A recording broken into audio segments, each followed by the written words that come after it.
कुछ किताबें अधूरी क्यों रहती हैं? क्योंकि कुछ सच्चाइयां पूरी होते ही इतिहास बदल देती हैं।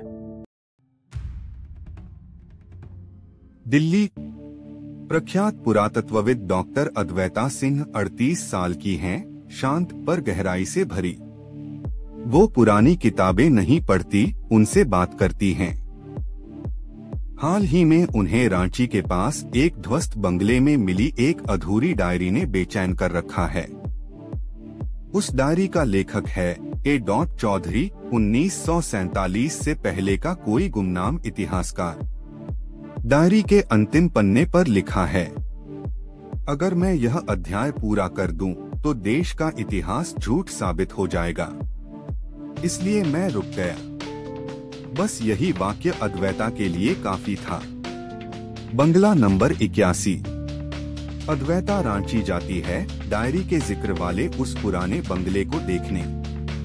बंगला नंबर 81 अब सरकारी कब्जे में है, लेकिन अंदर अभी भी पुराने नक्शे, खंडहर और कुछ अजीब छायाएं जिंदा हैं। वहाँ एक बूढ़ा चौकीदार उसे रोकने की कोशिश करता है। जो लोग यहाँ रुकते हैं वो अपने होश में नहीं रहते, मैडम, लेकिन अद्वैता रुकती है और पहली ही रात उसे बंगले की दीवारों में छिपी एक गुप्त अलमारी, तीसरा अध्याय 12, जो कभी लिखा ही नहीं गया। उस अलमारी में उसे वही अधूरी डायरी दोबारा मिलती है, लेकिन इस बार कुछ पन्ने और जुड़े हुए हैं।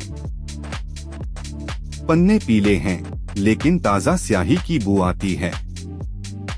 ऐसा लगता है जैसे अभी अभी लिखे गए हों। अब डायरी में एक नया वाक्य जुड़ा है, तुमने ढूंढा है तो अब पूरी सच्चाई जानने को तैयार हो जाओ। रात को अद्वैता नींद में सपने नहीं, वो दृश्य देखने लगती है जो कभी घटित हुए थे 1946 में एक गुप्त मीटिंग, जहां कुछ अंग्रेज और भारतीय नेताओं के बीच एक समझौता हुआ था, जिसे इतिहास में कभी दर्ज नहीं किया गया। डायरी से मिला एक कोड फाइल Z उसे ले जाता है दिल्ली के नेशनल आर्काइव्स में, जहां एक फाइल सिर्फ 5 मिनट के लिए हर 25 साल में खुलती है। वह दिन वही दिन है। उस फाइल में दर्ज है एक भारतीय नेता जिसे जानबूझकर गद्दार घोषित किया गया। मिलती है एक ब्रिटिश अधिकारी जिसने उस नेता को देश के विभाजन से पहले ही चेताया था। और तीसरी बात, इतिहास की एक ऐसी शाखा जिसे सेंसर करके हटाया गया। परछाइयां जिंदा हैं। अब अद्वैता पर नजर रखी जा रही है। उसके कमरे में कैमरा लगता है, फोन टैप होता है और एक रात एक अजनबी उसके सामने आता है। मैं ही ए. चौधरी का पोता हूँ।